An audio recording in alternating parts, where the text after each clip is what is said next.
Hello, we're back in Terrain Builder.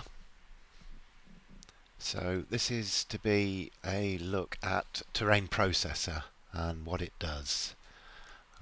Just a couple of changes since last time. I've just changed the satellite image a little bit. I used L3DT. That's a whole project on its own, but that allows you to bring in some even colours and nicer textures, but that's an aside. So yeah, what we're looking at is Terrain Processor. Okay, now there are more than one version of Terrain Processor. So at the time of recording, which is January 24, there is a newer version of Terrain Processor in the actual DayZ tools, but with some new features which I haven't seen yet, so I'm not going to talk about those. There is another version of Terrain Processor which I think is an Armour version, and you need to obtain that from a suitable source. I'm not going to give you a link because downloading files randomly isn't generally encouraged. However, yeah, if you find somewhere that you feel is safe, you'll find a link. Grandpa's channel is the place I got mine. But yeah, find and obtain the other Terrain Processor, and then you've got another tool to add to your tool set, and this is it. Okay, so that's what it's going to look like, but we're going to come to that in a minute. As has been the case throughout, we've seen that for each sort of layer, whether it be an object layer, raster layer or a shape layer, you can file export in numerous different ways. We've used shapes for our surface mask, and I think we exported to do something to the sat image, I can't remember, but the point being here that Terrain Processor is another tool that you can export information from Terrain Builder into Terrain Processor, do the work, it will create a file which you then import back in. So it's not a magic tool or a plugin or anything. It's a separate program that will take your information, process it for you to then import back in. So let's do that now. Do you mind if I delete this forest, because I've seen enough of it now. I'm actually going to clear it. Let's hide it for now.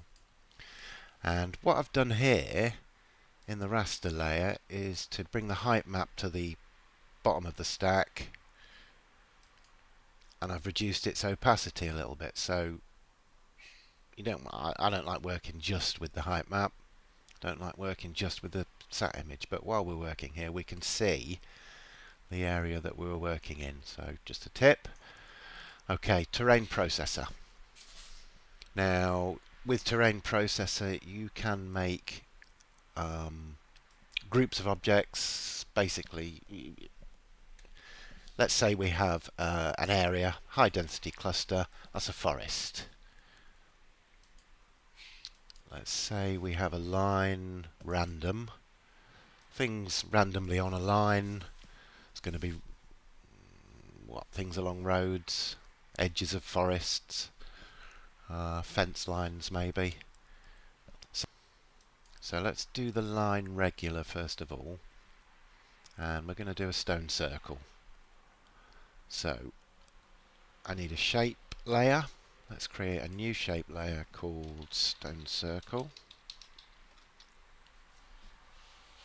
and onto that shape layer I'm going to draw a polyline. So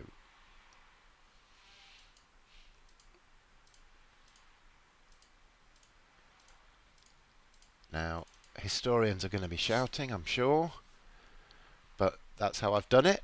So let's do File, Export, Shapes. With shapes we want to be doing the current layer, and it's good practice to crop to map frame bounds. And from last time or previously we've got the path defined. So pmap Avebury, shape files, and this is stone circle, and it's a shape file, so it's going to be .shp. So save that, and the shape is exported. Okay, so we've drawn the line. Now, at this point then, you have to be thinking, what is it you're going to put on those lines? Which brings us over to our template library, and we're going to want rocks. So let's add some rocks. Create a library from our DayZ folder. And rocks, that'll do for me. That'll give us a selection of rocks. And the point being here that Terrain Processor doesn't know about your library. This is your library. You have to ensure that the objects you are going to process with Terrain Processor are already available in your library. Okay, so stone 1, stone 2, stone all the way down to stone 5 are the ones we're going to use. And they're actually quite easy to locate and identify. So we have our shape, we've exported our shape layer. Okay, let's go Terrain Processor and add a task. The task is line, let's go nodes objects. Now the point here is that each of these different tasks gives you different options, and we're going to do the options in a minute, but experimentation is the key. So yeah, take some time aside to make yourself a nice shape, and then maybe just do this process a few times. So let's go line nodes objects, and I know that our stones are named stone 1, 2, 3, 4, 5. Okay, so we're going to use stone 1, stone 2, and stone 5. That's for day 5. Limited help within the program here. Min height, max height is the scaling that it might randomly or not apply to your stones. And rotation. Okay, so here's one of the things then to start to appreciate with Terrain Processor is that if you use the task nodes objects, you won't get random rotation, which is kind of what we want for our stone circle. So I'm going to cancel that.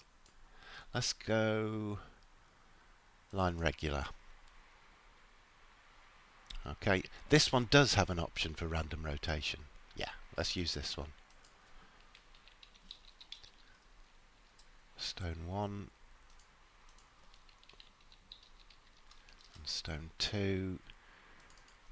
I do want stone 1 and stone 2 to only appear half the time, and I do want them scaled from 80% up to 120% of their normal size. In fact, we'll do it with just one. Minimum distance 5 meters, random rotation, yes please.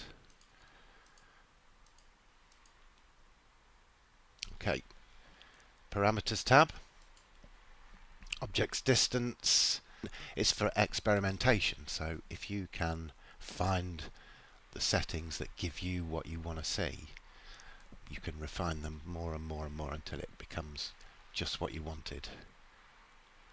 Now shapefile, so this is the key. We exported the shapefile, so we can browse to it because we know where it is. Maps, Avebury, source, shapefiles, stone circle. And we press OK, and then let's run it, and it's made for us 209 objects. I don't think that's what we were expecting, but let's have a look. Okay, so what it's done is created a text file in your source, and the file it creates you can find in the Terrain Processor folder, and it's a text file. If you were interested, you could open it up and even make manual edits, but it is just a text file. Okay, so let's just go to our object layer because this is the important bit. If we go File, Import, objects, pick the file we want, which again we know is in P-maps Avebury source terrain processor.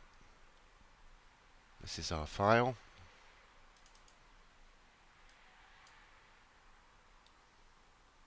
And the objects are imported. So I'm going to hide the shape layer because we don't need that anymore. But we have got lots of stones. Okay, so that might not be exactly what we wanted. But let's have a look. So I've started Bulldozer and, well, you know, might have been like that at one point.